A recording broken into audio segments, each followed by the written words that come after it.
Hey, everybody, it's Devin. And it's Kate. And this is Med Crimes.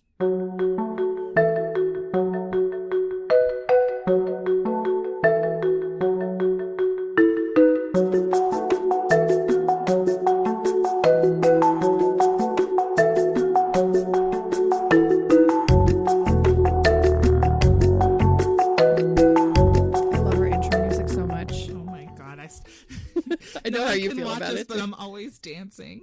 Have you noticed that? I'm always dancing. You're always bopping. I actually had to tell her one time, like, I can hear the fabric rustling when you do that. That's so good. And it's messing up our recordings. Please try not to jive so hard in our own intro music. What's up, guys? Hi, everyone. We're back. It is still January, which I feel like is just the longest effing month. Always Of the year. Always. It's Cold, ridiculous. Everybody's sick. Everybody's tired. I know. It's awful. Also, there are kids running around upstairs again. There are 4 children upstairs, so if you hear the loud pitter patter, we're sorry. We're in a basement. Escaped. Dads are in charge. Yes. It's a good day. Here we are. So Kate and I were just talking about the good week we've had. Oh, yeah, we've had an amazing week. Okay. We should give her the we have shout things out first. Okay. So this girl, very wise, she snatched up spot number 5. Patreon 5. I said is last filled. week that this was filled. like the golden spot, and someone had to snatch it up. Girl, you are my personal hero. Your name is Emily Taylor. Thank you Emily. so much. Also, she did disclose to me that she is a healthcare worker. Yay! And that she likes to listen to us when she's, doing the stuff that she needs to do, which is amazing. Yes. And we are so incredibly lucky to have you as part of our squad. Oh, we are so thankful for your support. We really are. And even if you're not a Patreon, everybody that's out there that's listening, everybody that's out there that's giving us reviews, we are so appreciative of your support. So far, we're on episode 9? Episode 9. Like I said many podcasts ago, these are the early days, but I never thought when Kate asked me to do a podcast, I just thought I got to hang out with you. So I never thought that it was going to do this. And since we're starting to get support from people out in gosh knows where. Yes. And some feedback, some good feedback. Yes. We love your feedback, please. Yeah. Yeah. So Kate was just telling me about. Yeah. And so it was just like, you know what? We so appreciate the feedback. And sometimes when we're just talking, things roll off the tongue. Yes. We never mean to be offensive. Yes. But to bring something to light, how do you want Yeah, so we have somebody gave us some feedback, which I was so appreciative of because I didn't even realize that one of us said it. And I don't know when it was said. I think it was back in episode either 3 or 4. 3 or 4 or 5 rather. Right. Janine Jones episode that apparently we accidentally referred to EMS personnel as ambulance drivers or used the term ambulance driver, which I honestly, I do not, neither of us consider EMS personnel to be just ambulance drivers. Absolutely not. Trust me. It is an entirely different world. It is an incredible specialty. And it's insane. I personally I am so thankful for the EMS personnel that's in my town. Yes. When my son was born, I was brought to the hospital from our EMS. I was 36 weeks and right down to the dispatcher. They kept my husband and I so calm. The EMS that came to our house, checking me out, making sure all was good, and helping me with everything that I needed in the ambulance. You guys know your stuff. And we are so thankful. From whether you're a paid personnel, whether you're a volunteer, anyone that's in the EMS field, you guys are wonderful. It is such an incredible and just absolutely bonkers environment that you guys work in, and especially now. And I'll tell you, I work in an inpatient environment, so I sometimes, have to participate in code situations. And even in my situation, when I have the patient's full medical history, IV access, all of the equipment, all of the medications, everything that I could possibly need, and a known labs, imaging, colleagues to help me, right. It is a chaotic, stressful thing to have to do. So the care that you guys provide in the pre-hospital environment without many of those resources, it's just mind-blowing that anyone anyone's even able to work under those very stressful conditions. So we thank you. We love you. Absolutely. Thank you to any first responder out there, EMS, police, fire, all of you. You do amazing things. You never know what you're going to walk into. You literally don't. It could literally be anything. And we are living in a very strange time. And yes. Thank you so much. And also thank you for giving us that feedback, because we never want to make it seem like we're disrespecting anybody or downplaying anybody.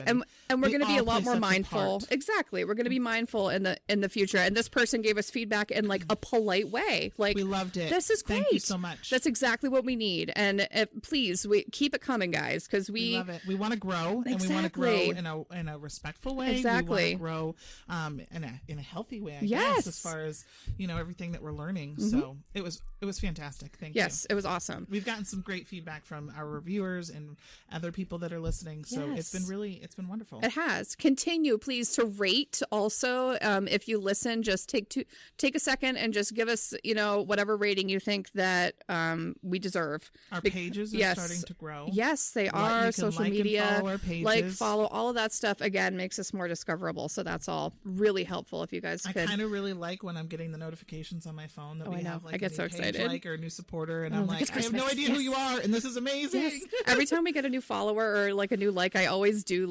this is gonna sound awful, but I do creep on who it is, and I'm like, ooh, somebody likes this, and I get really excited. Yes. So please keep it coming. And again, if Devin or I say something that's sort of rubbed you the wrong way, or 9 times out of 10 it's because our thoughts are spinning so fast when we're together and talking about this stuff, because there's so much going on that we feel like we need to cover, and sometimes things just come out, and then we go, whoops. And then in retrospect, it's we listen back and we're like, oh, I should edit that out. That didn't sound very good. We've had a few of those. So yeah, we've had more than a few. So again, thank you for that feedback. And Emily Taylor, you're mine and Devin's personal hero, because you're Patreon number 5.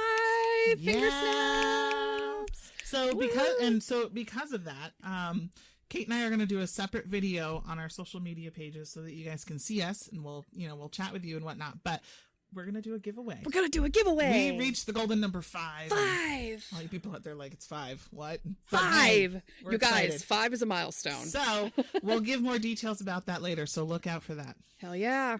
So I think it's time that we get going into this. I think so too. Med crime. All right. So I've also just been really looking at new topics that are going to be coming up, and I've started to find some interesting ones. So you'll hear more from me soon. The problem is the days that I don't work, I have my children, and they're in the 24/7 supervision phase. So the good news is for us that there's literally no shortage of any of this content. I know. I just Googled some and then just added the word stories at the end of it, and I just got a whole bunch. So we'll get you some good stuff. Oh, hell yeah. There's more really interesting stuff coming down the pike.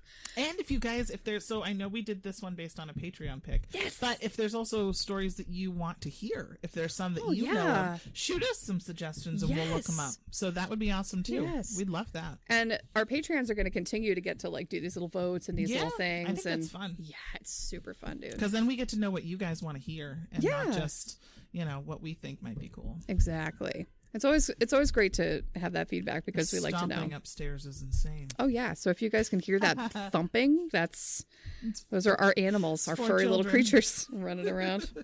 Furry little creatures. All right, what do we have? Okay, so today is our Dastardly Dentist Patreon pick. Dastardly. Yes, Not I felt bastardly. Dastardly. Because, I feel like I'll be calling him a bastard by the end of this. He is a bastard. So okay. I will say, Devin, you were a little shell-shocked by last week's episode. Oh, this is far less gory, less disturbing, but definitely chaotic energy. The live autopsy last week got me. Anybody else? Oh, she shrieked. As soon as you I left it in there because it was so striking. Okay, right. So thank you, Patreons, for your participation in having us select this guy. So we are going to be talking today about Glennon Engleman, and he is an American dentist who planned and carried out at least 5 contract killings over the span of 30 years. Contract killings? Yeah, contract killings. Paid. Literally was a hitman. Ooh. I know, I told you it was... Dentists make good money. Well... Why do you need a side gig? Well, we're going to learn a little bit more about him. I always And have to ask these questions. he also manipulated multiple women in his life into assisting him and planning and executing all of these murders, all for personal and financial gain. I know. It's an interesting story. Bastardly. Sticking. Yes. Okay. So Glennon Edward Engleman, he was born in February of 1927. His birthday was February 6th of 1927, and he was born in St. Louis, Missouri. He was the youngest of 4 children, born to a working class family. And I notice, isn't there a pattern where these people are toward the youngest of their siblings? I feel like we've always said youngest. I feel like a lot of times we do. We have. I wonder if it's a younger child thing. Maybe. I don't know. I'm a younger child, but I don't kill people. Yet. I have middle child syndrome. You have middle child syndrome.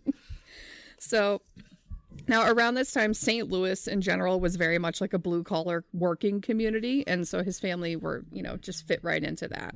And academically, he did very well through school. He wasn't by any means a straight A student, but he did well. He did struggle to make friends. And once he graduated from high school, he enlisted in the U.S. Army. And after doing 4 years in the Army, he completed undergraduate studies and then entered dental school at Washington University in St. Louis, from which he graduated in 1954. Respectable. Yeah, I think so.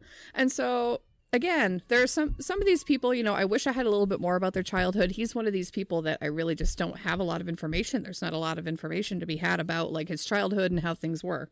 Sometimes we just don't get that stuff. Almost 100 years ago. And well, yeah. Then, I guess it depends on who's written about them. And exactly. Not everybody's going to do a whole big biography on these people. Exactly. So now, once he was out of school, he was in debt from school. And he was, anybody out there, please raise your hand. Me and Devin, by the way, have our hands in the ceiling. He was desperate for money, as all of us are, that owe a lot for, student loans. Opened a dental office in St. Louis, where he grew up. And he was initially, very well respected. And he often, he started to build, a decent clientele there of, some working class, but upper middle class families were coming to see him. And for a few years, things were going really well, and he was making quite a bit of money.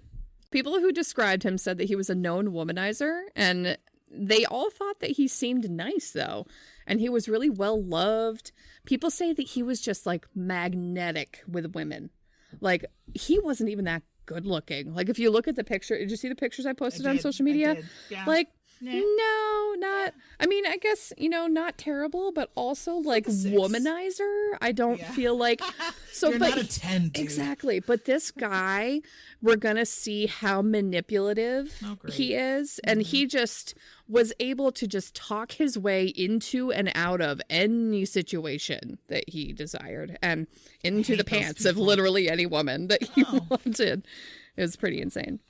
He was also, my hands. Oh, I know, right? He loved money. Everybody knew him to love money and talk about money. And he was soft-spoken. He tended to really chat up his patients. And he just made everyone love him. And he blended in really, really well. It's so interesting because apparently if he didn't have a lot of friends in high school, so that changed fast. We're going to talk about why. We're going to talk about it. That just changed. We're going to talk about it. Right. We're going to talk about it at the end, but we're going to talk about it. Oh. Around this time, if anyone remembers the news back then, which Devin and I were not born yet. No, so I did not know about this until I read this story. But around this time in St. Louis, the city was just in utter turmoil because there were 2 rival mafia families in the city, and they were at an all-out war. And there were headlines around this time that described there were just, daily car bombings, shootings, violence in the streets, doing their war across the city. Oh, literal war. People were just getting shot in the streets, and like I said, bombs were going off. That, just the city was just totally unsafe, and actually it earned the nickname around this time as the murder capital of the world. Really? St. Louis, Missouri. Really? Murder capital of the world. So that was the thing that was going on back then. And then, so as a result, the people that could financially do so all decided to sort of just up and leave the area. And that included a huge chunk of Glennon's clientele. Because remember, he was like in the middle class, upper middle class people. Right. Now, the people that were left in St. Louis ended up being the people that were lower class. All right, now poor. I see why he needed money. Yeah. Now I see why he needed money. Now, initially, thanks, Mafia. I know.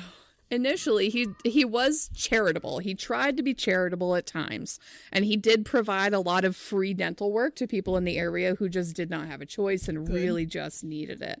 So there were times when he, you know, was really donating his time, and the problem was, though, the money wasn't coming in because he didn't have the clientele to be able to fund, you know, everything that he needed to. So without any paying customers, his business kind of hopped on the struggle bus, and he couldn't afford to pay his suppliers. And he started owing others money left and right. He was borrowing $1,000 here, $1,000 there, and he was taking out loans, all to just like get supplies and to like keep his practice open, essentially. Now, it takes money to make money. Exactly. And, you know, small businesses, you know, a lot of businesses, this happened to a lot of businesses in the area at the time for the exact same reason. The clientele just disappeared. And a lot of people lost their businesses. So he had an associate by the name of Sophie Barrera, and Sophie had some money in her family, and he talked her into loaning him $14,000 to assist in keeping his practice open, spinning it as like an investment. You know, you invest, you're going to get return plus blah, blah, blah, it's a good percentage. Chunk of change for the 50s. Oh, for the 50s, it's a lot. Now, he promised to pay it back in installments and to give her, you know, some interest back, and that this would be an investment and she was going to start making some money. But of course, you know, the money just never started coming back in. So he wasn't ever able to really start making those payments. Now, again, he was charitable with these people when they were in need, and he helped people out. He made donations to charities, and he gave, you know, if there was like a young person in the community, like a teenager, he'd be like, hey, you can come sweep my floors. I'll give you $20. Like he really was like trying to, you know, keep his reputation as like this good guy that everyone really likes. Right. And then also, though, in the same vein, he would also, like, if there was like a young, like, destitute woman who was like homeless, he'd be like, you can come stay with me. And he would like take in that woman which was creepy. And that was all like very sexually motivated, apparently. Ew. Yeah.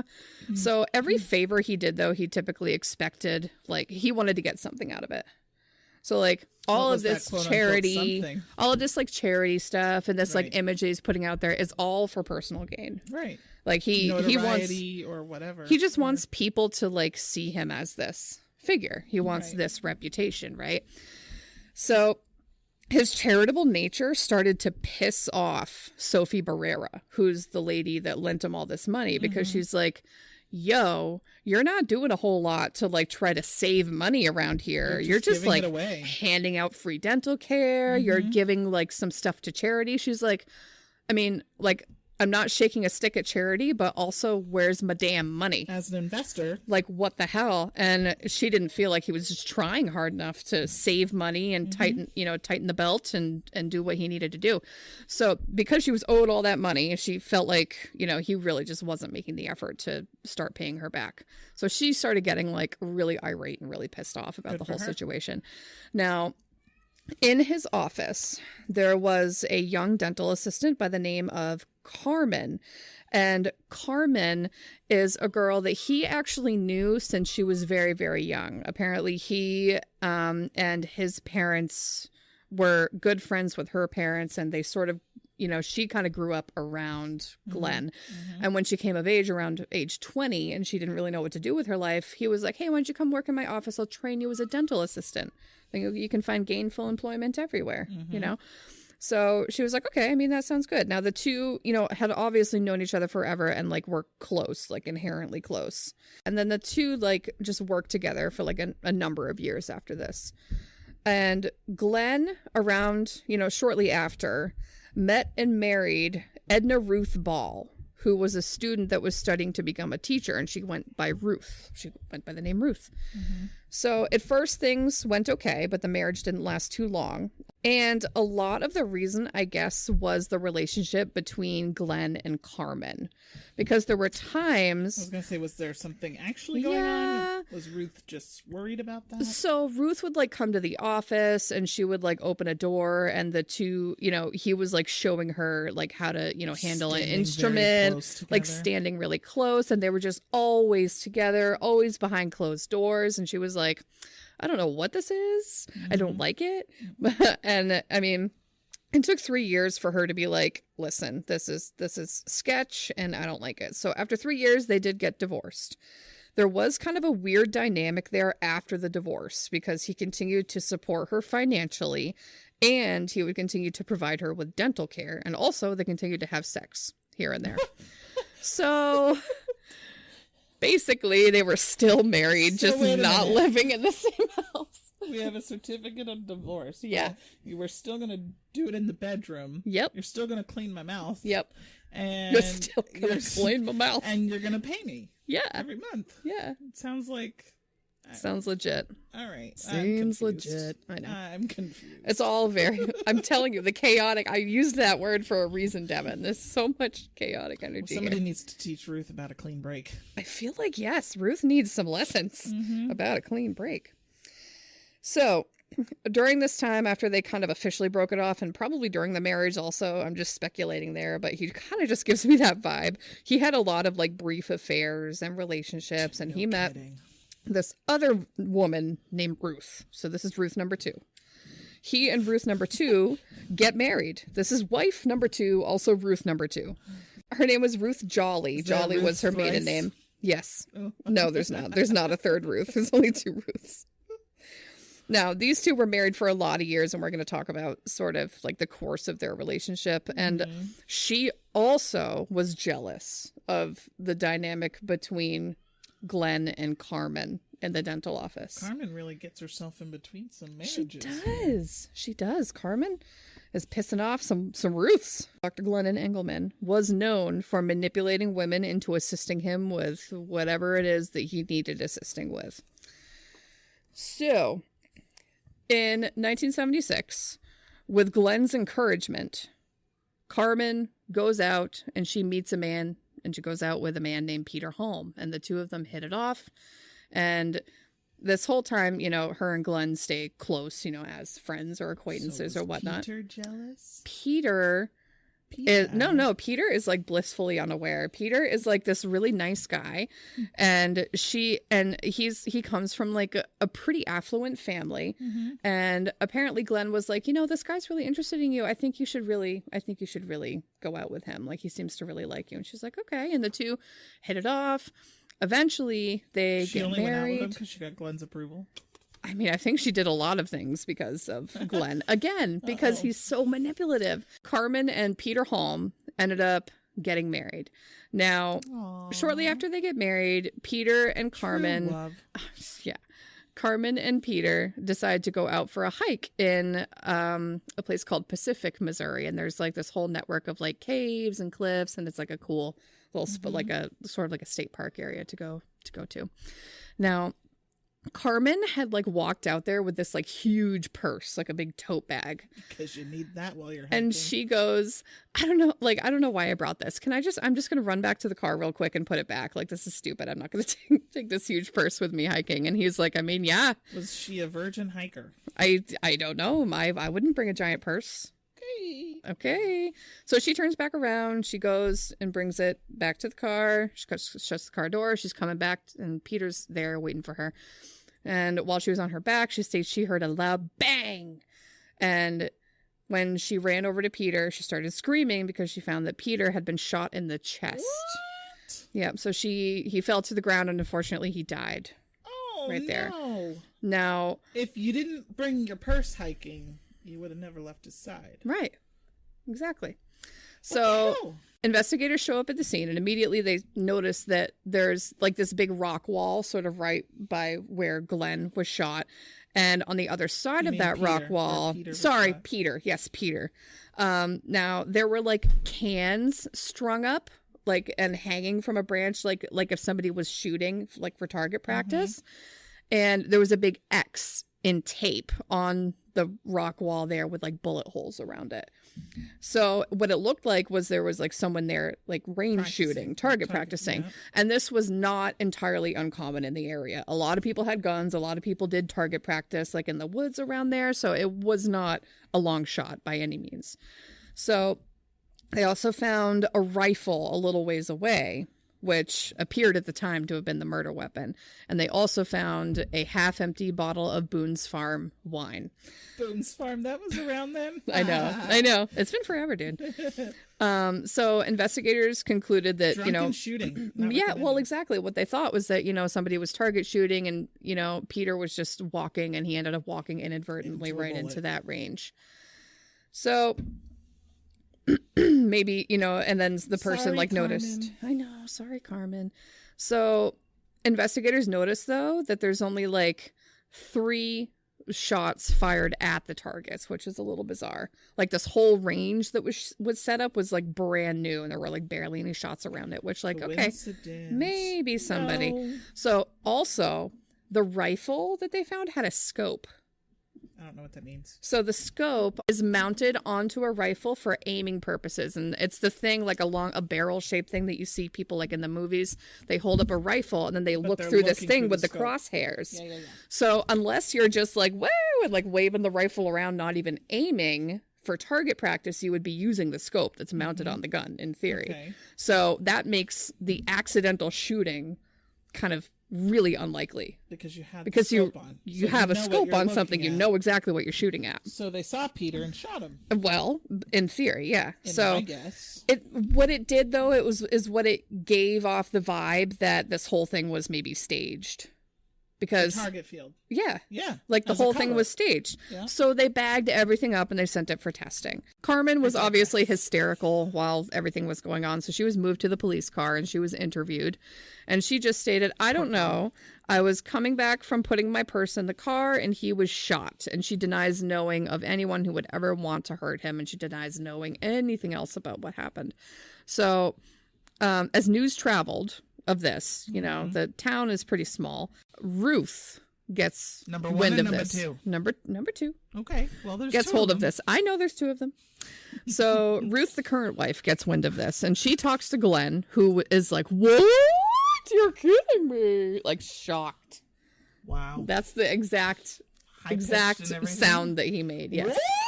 Yes. Yes. It's exactly the sound. I'm sure he played it off all theatrical. Oh, he was very theatrical. Oh my Lord. Yes. And he insisted on, I have to go to her. I have to go to Carmen and I have to comfort her because she must be so beside herself. And he talks the wife is like, no, there's an active investigation into what happened. You can stay here with me, who's your actual wife. And he's like, you're so insensitive. She just lost her husband. What's wrong with you? Totally gaslighting the shit out of her. So she's like, fine, go be with Carmen. And of course he did. He left. He went to hang out with Carmen. So again, that's the dynamic.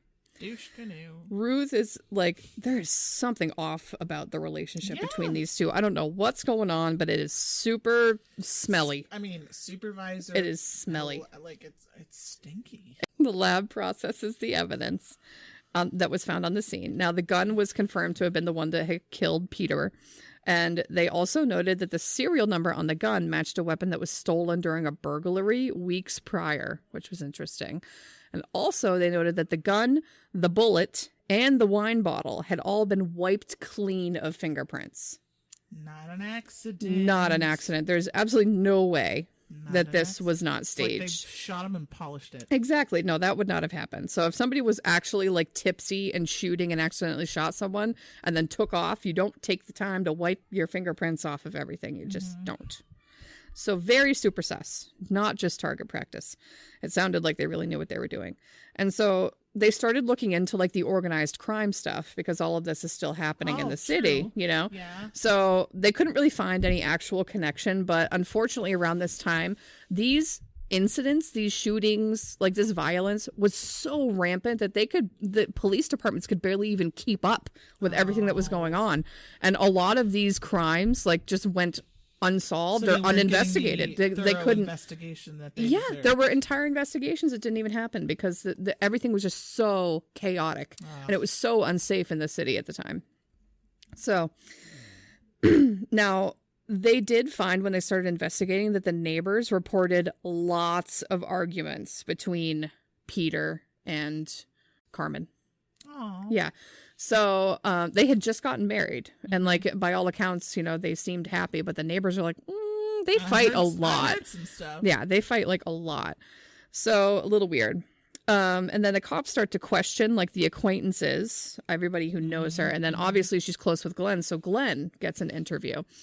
And the cops, sure that's what he wanted. Oh, well, it is. Listen to this. So the cops noted that like during questioning, he declined knowing anything, but he acted kind of like pompous and like he was hiding something, and he was like proud of it, and he would like smirk at them and like look at them like, and then like shortly after the police talked with him, they went back to talk with Carmen, only to find that she had like checked herself into a psychiatric facility and lawyered up, and she was being advised by everyone to not speak to the investigators anymore.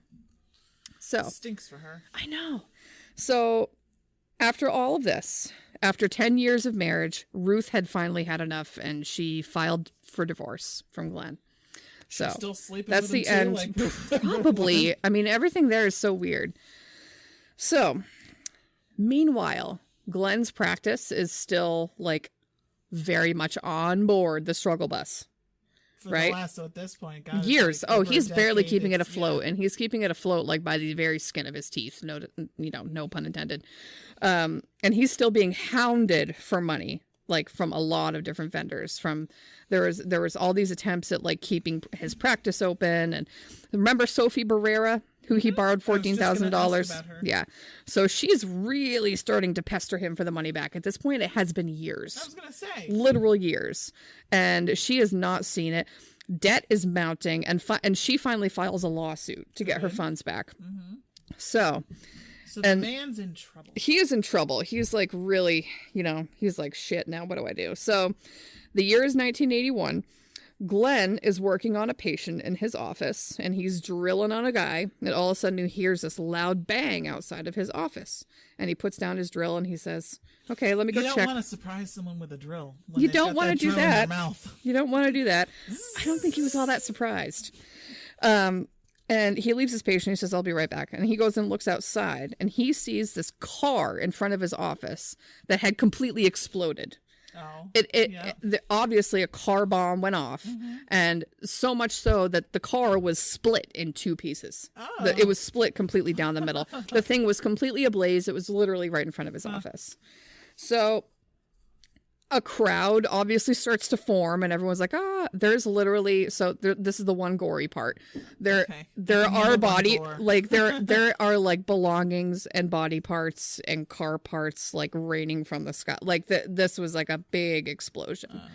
So obviously there was a person inside the car. So police they go there, they secure the scene, and they start picking right outside his office. They start picking things up. They start collecting some items, including some clothing and some jewelry.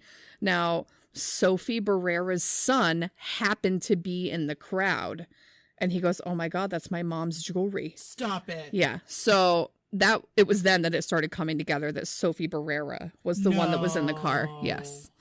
And can you imagine how traumatic? Like, there are literal body parts like scattered, and like realizing it's your mom because you recognize some of her stuff. Can you imagine? That's so sad.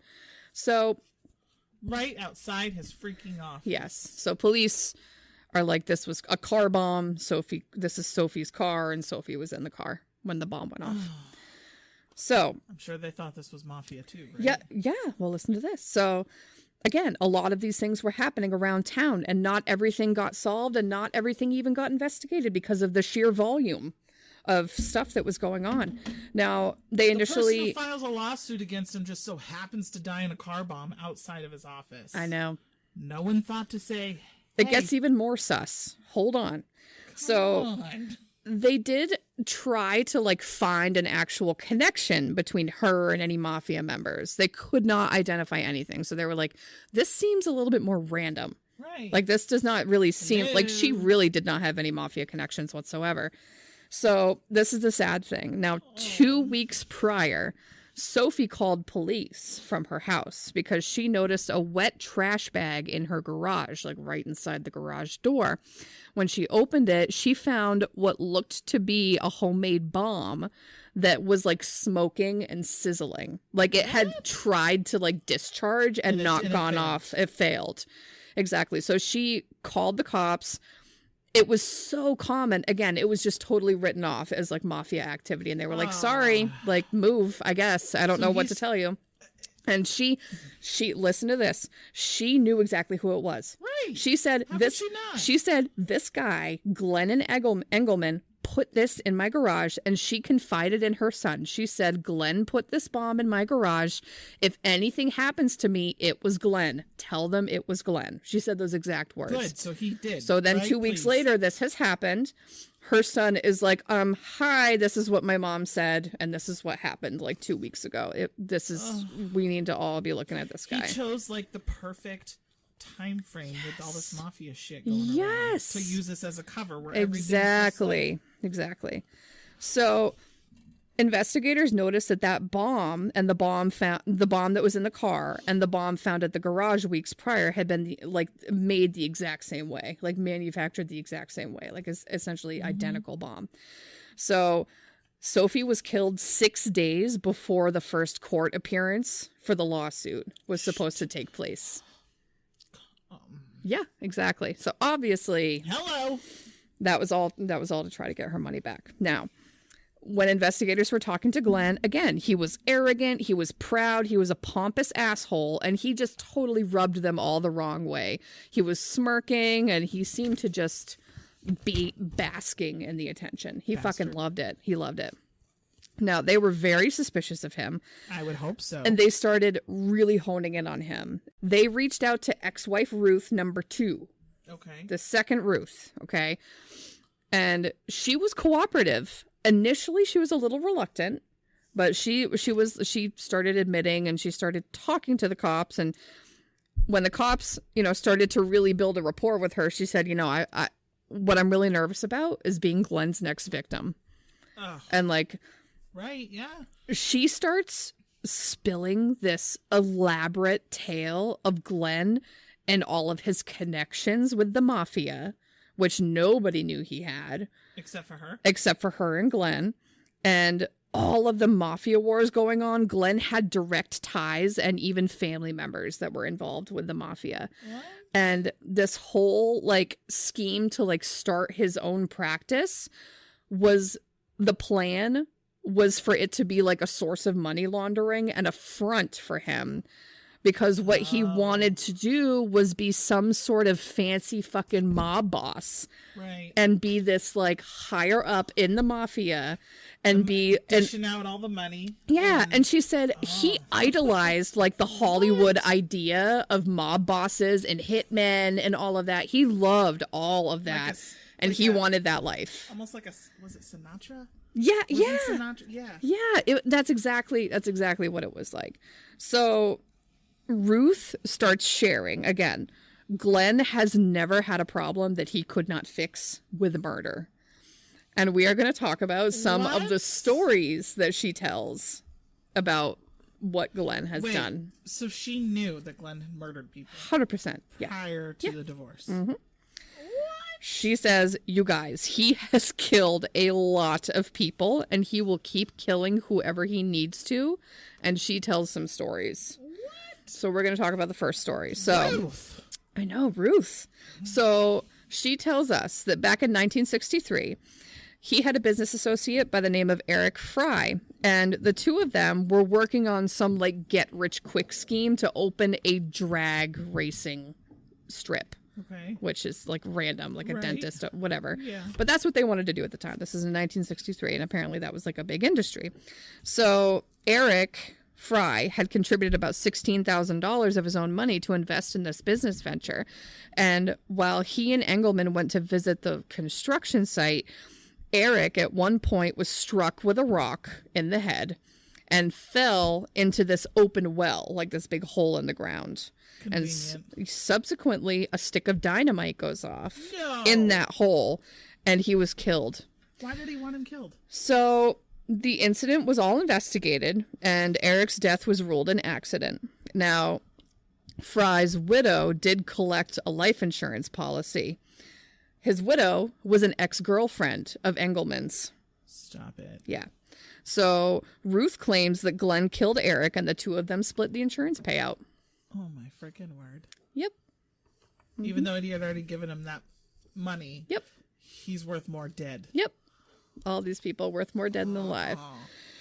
It just gets more chaotic. Oh, boy. I know. Oh, boy. Okay.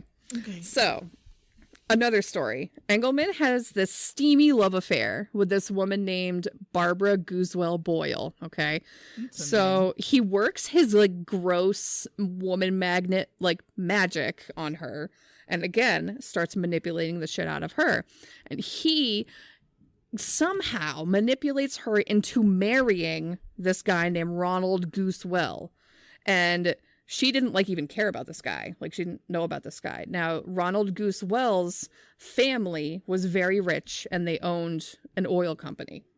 And she's like, I don't care about this guy. I don't care about this guy, Ronald, whatever. In 1977, Ronald's parents, Arthur and Vernita Goosewell, were murdered in their farmhouse, which was in Edwardsville, Illinois. Arthur was shot and Vernita was bludgeoned to death. What? Yep. Now, their son, Ronald... becomes the heir. He becomes the heir, right? 17 months later, he dies. No kidding. Yeah.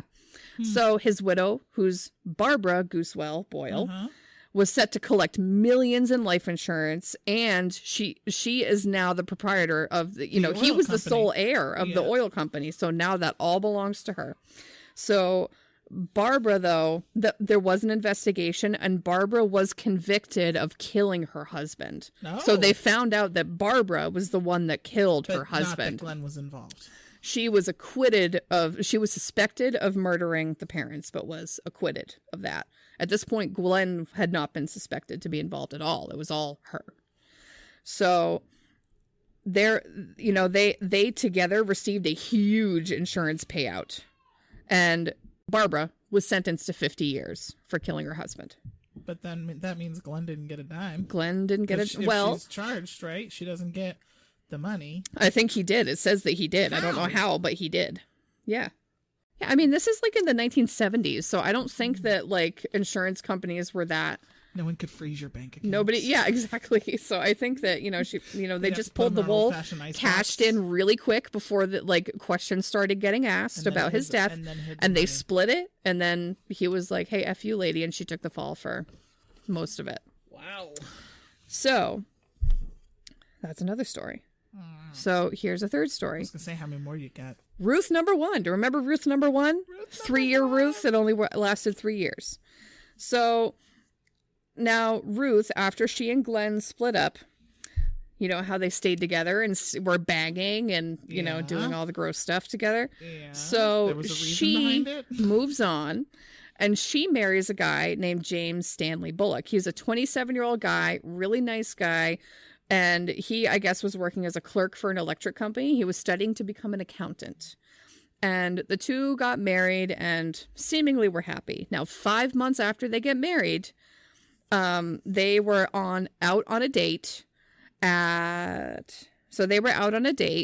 near the St. Louis Art Museum. And James was attacked in the street and shot by a masked man. And unfortunately, he died. Now, he had an insurance policy of $64,000, which Ruth collected. Unfortunately, after an investigation, no charges were filed on the murder of James Bullock at all because there was just no evidence of anything. Man? They didn't know. They didn't know. So Ruth, first wife, and Glenn split the insurance money. What the hell?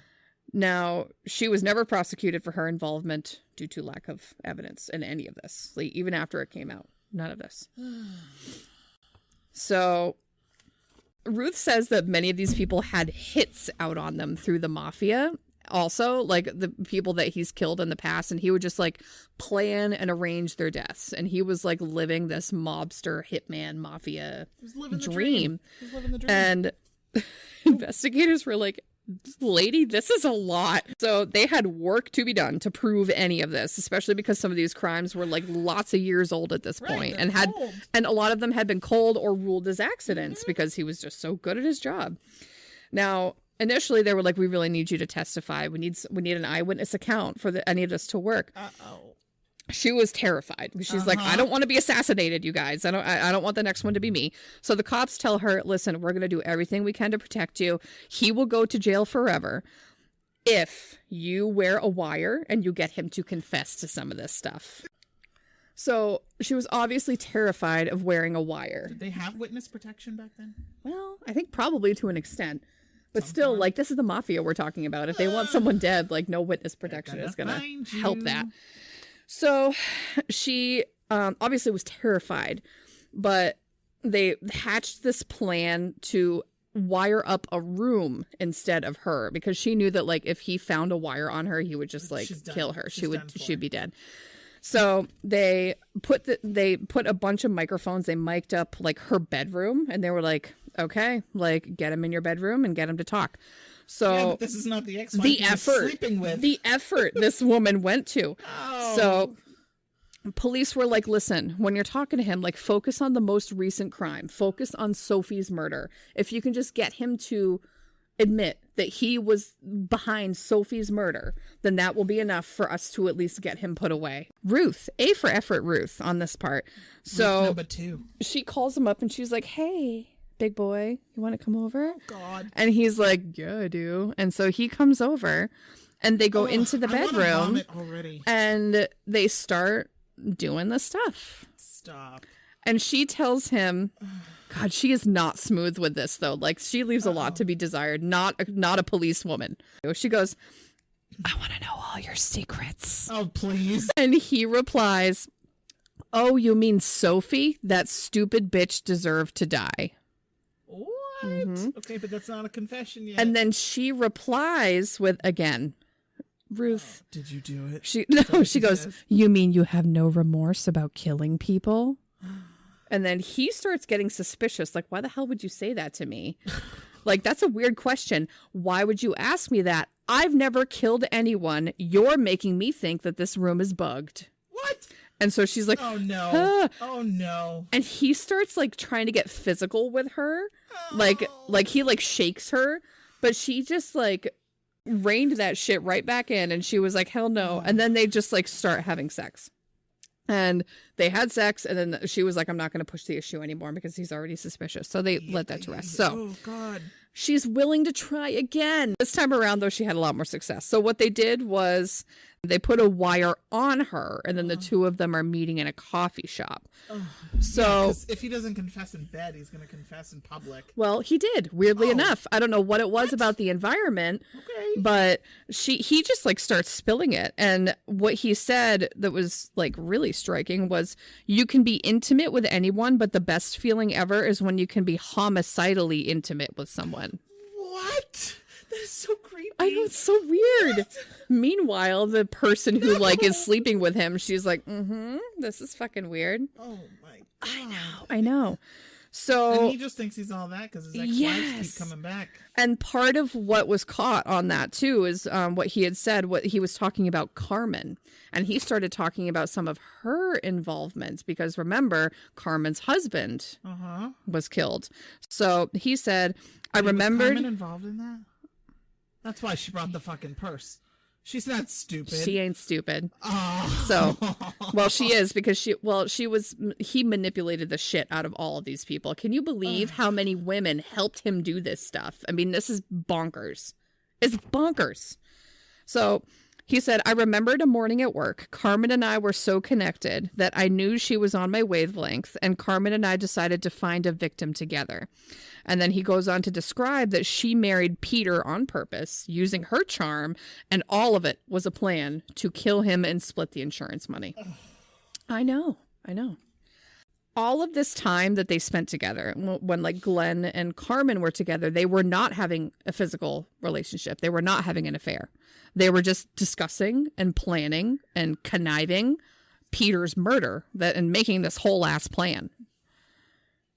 Right? I'm so lost. So this was just his pattern of finding these young, vulnerable, gullible women and convincing them to help him concoct all of these murder plans just to like make a bunch of money.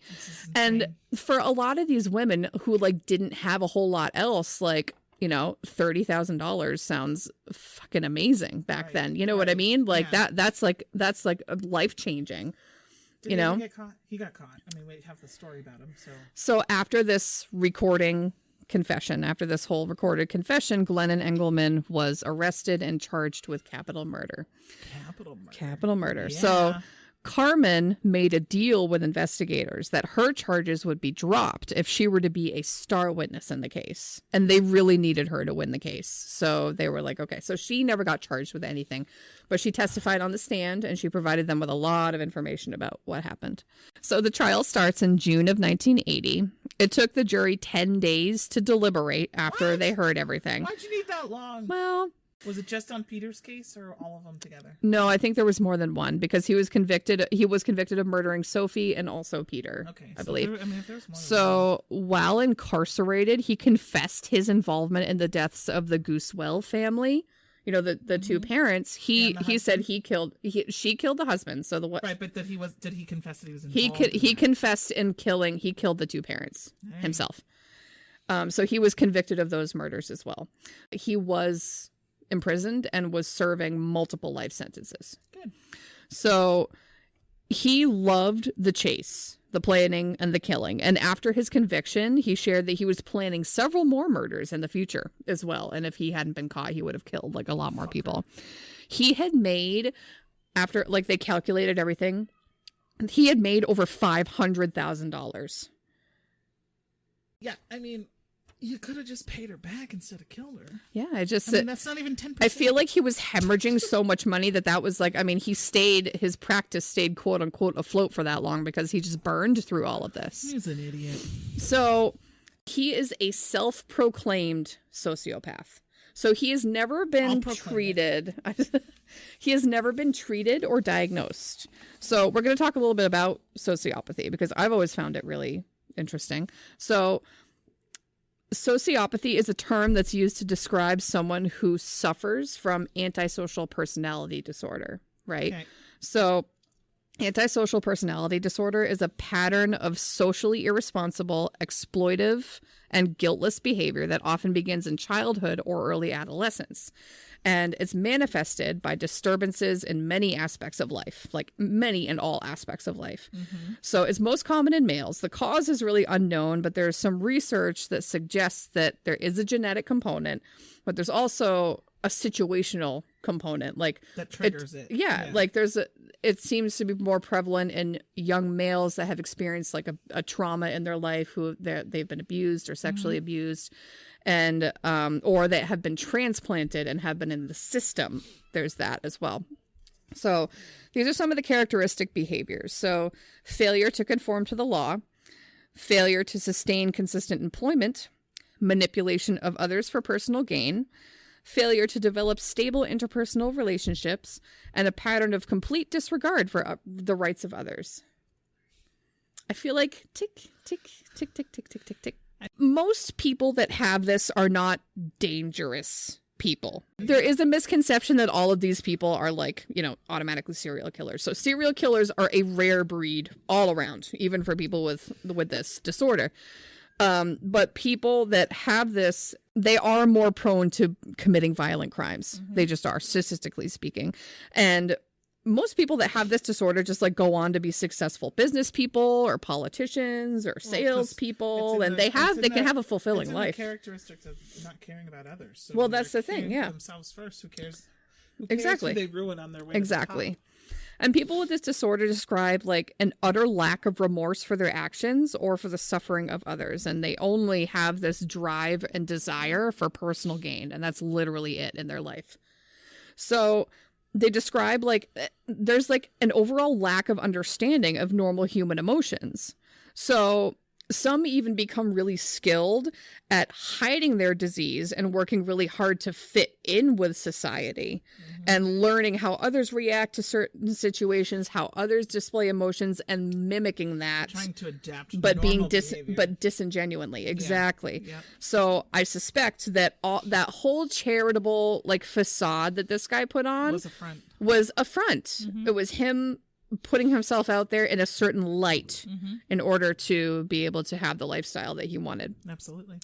So because of the nature of the disease, it's very difficult to identify and very difficult to treat. And typically it's not even identified until, you know, this person ends up in some sort of treatment following an incident of some kind. And people with antisocial personality disorder often, they actually are more likely to die at a young age due to accidental deaths, drug overdoses, suicides, and even homicides. I can understand that. And a lot of notorious serial killers have been suspected or formally diagnosed with antisocial personality disorder, such as John Wayne Gacy, Ted Bundy, and Charles Manson. Interesting stuff. And now Glenn. And now Glenn, although again, he's self-proclaimed. Right. I couldn't find anything that said he was formally diagnosed. But if you read through the characteristics, to me, it all seems to really fit. He self-proclaims it. Well, I think to put himself in that category with these other serial probably. killers. Yeah, he probably just to elevate himself, probably to make himself more relevant, more interesting. I'm going to be in prison for life. Exactly. Have a name for myself. Exactly. I think that was a big part of it. And so now, March of 1999, Glenn was found dead in his cell. And presumably the cause was complications of diabetes. He had very long-standing type 2 diabetes, and he had a lot of complications from that. He didn't deserve a natural death. No. Just saying. He deserved a lot of suffering. I hope he suffered. I hope so. Yep. I hope he suffered in jail. I hope he got a lot of shit in jail. Certainly. I hope he had a miserable ass time. Oh, and that is the chaotic mess of a story of Glennon Engleman, the dastardly dentist Patreon pick that we've covered. Thanks, Patreon, for at least choosing one that's a little less gory. I know. Last week was a lot for me. It really was. Devin is like barely recovering from all of that. Also, I want to say another thank you to Emily Taylor for being our 5th Patreon. I just feel like also Emily, this is your episode. This one's for you. This one's for you, girlfriend. And also, I haven't assigned her like a woodland creature yet. Right. Fairy. She's a fairy. Yeah. Yes. Okay. There She's a fairy. We love you, Emily. Also, and to our other Patreons, we don't disregard you either. Oh, hell no. You guys are amazing. You guys are our best friends. Yes, we thank all of you, each and every one of you, from our 1st to our 5th. We love you all so much. Soon, one day it'll be the hundreds. I know. Wouldn't that be great? Oh, man, that would be amazing. You guys were the top 5. Oh, God, we love you guys so much. And we genuinely have so much fun doing this, and we hope you guys enjoy. And again, feedback is key. Give us the feedback. We need it. We love it. I enjoy seeing the numbers and seeing the people listening. And it's 100%. Cool. It is really cool. It's pretty cool. All right. So if you guys want to drop us a follow on Instagram, you can find us at MedCrimes Podcast. You can search us on Twitter.